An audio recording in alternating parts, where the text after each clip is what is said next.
Hey there, and welcome to the 2018 Santa Slipper Crochet Along. Together, you and I will crochet a pair of slippers that'll keep our toes toasty warm this season. The pattern and supplies list can be found at BHookedCrochet.com/slippercal, that's slipper C-A-L. You can also find that linked in the video description and right here on your screen. Well, let's begin, shall we?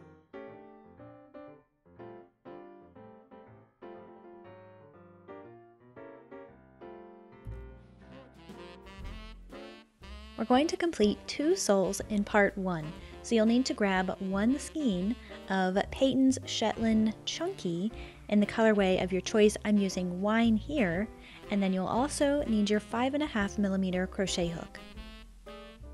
We're going to start off our slippers by working on the sole. So of course there are 3 different sizes, so you'll need to refer to the written instructions to get your exact number. I'll be working the small size here, so I'll start with a foundation chain of 4.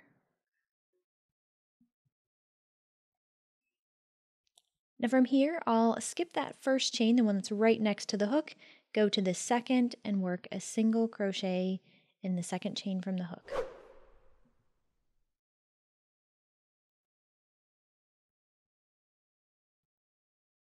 And then we'll make a single crochet in each remaining chain.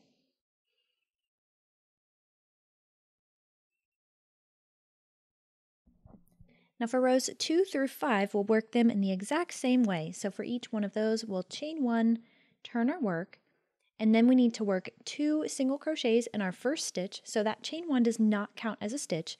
So we'll work 2 single crochets in this one here.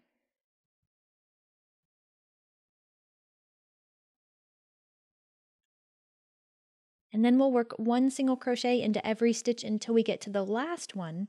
Now since I'm working on this small size, I just have 1 stitch here, and when you get to that last stitch, we'll make 2 single crochets.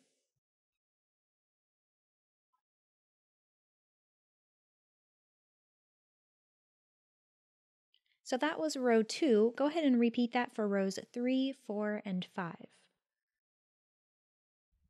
So here's what our sole looks like after we finish that 5th row, and we're ready to start a pretty big repeat here. For row 6, we're going to chain 1 and turn our work and just work 1 single crochet into every stitch. Now again, that chain 1 does not count as a stitch, so I'll work my first one right there and then 1 single crochet in every stitch. Now what you'll need to do from this point on is work this repeat. So row number 6, 1 single crochet into every stitch. And we're going to work that until our sole measures a certain length. So refer to your written instructions for that. On this small size that I'm working on here, I'll crochet until it measures about 6 inches. And then we'll pick up with a little more shaping on the opposite side of the sole. Now this is what your sole looks like once you get through that big long repeat. And now we just have to finish the shaping on the opposite side here. So to do this, we'll work the same row for the next 4 rows. So we'll chain 1, turn our work, and then we need to decrease over the first 2. So we'll single crochet 2 together, starting with this very first stitch again because that chain 1 does not count as a stitch. So insert your hook into that stitch, yarn over, pull up a loop, insert your hook into the next stitch, yarn over, pull up a loop, then yarn over and pull through all 3. So we've made 1 decrease there at the beginning.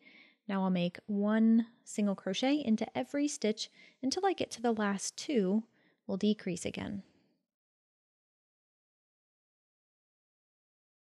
Then once you get to those last 2 stitches, we'll go ahead and single crochet 2 together.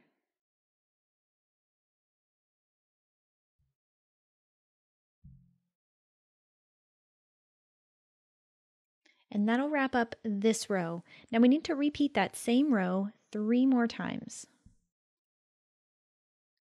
Now once you finish up that last row, you should get yourself down to the original stitch count. So I've got 3 stitches up here, and then I had 3 stitches down in my first row. Now from here, we don't need to fasten off yet. We'll create a border around the entire edge. So first things first, since there are 3 different sizes, the amount of stitches that you'll place around this oval will depend on the size that you're making. So for me, I'll evenly space 62 single crochets around the edge because I'm working on that small size. What you'll do is go ahead and chain 1, and then you'll work your first single crochet just directly down from that. Then I'll look down to this next row, and that looks like a good space for a stitch. So I'll work a single crochet there, and then work 1 into this row as well. There's really no exact science to this. I find though that consistency is really what gives you the best results. So if you can place your stitches sort of in the same place row after row, then it'll look the best. So I tend to find this little space here and that space there to work my single crochets when I'm working in these side rows. That gives it a nice clean look too.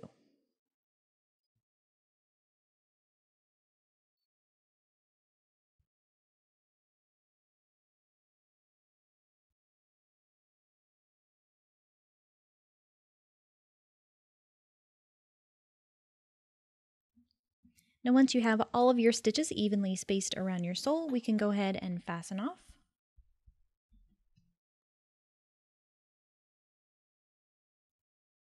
Now that you have one of your soles complete, go ahead and work on your second sole. That'll wrap it up for part 1 of this crochet along.